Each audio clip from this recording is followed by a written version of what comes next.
আজকে বানিয়েছিলাম সুজির চুষি পিঠের পায়েস, সেটাই তোমাদের সাথে শেয়ার করছি বন্ধুরা আমি কি করে বানালাম।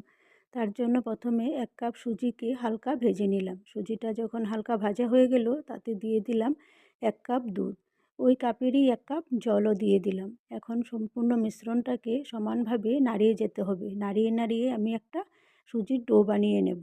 দেখো বন্ধুরা, সুন্দর ডোটা হয়ে গেছে। এখন ডোটাকে আমি একটা থালায় উঠিয়ে রাখলাম।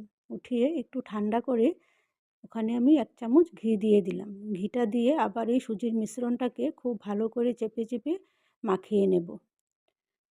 সম্পূর্ণ সুজিটাকে সুন্দরভাবে মাখিয়ে নিতে হবে। দেখো সুন্দর মাখানো হয়ে গেছে। এখন আমি ওখান থেকে ছোট ছোট করে চুষিগুলো বানিয়ে নিলাম।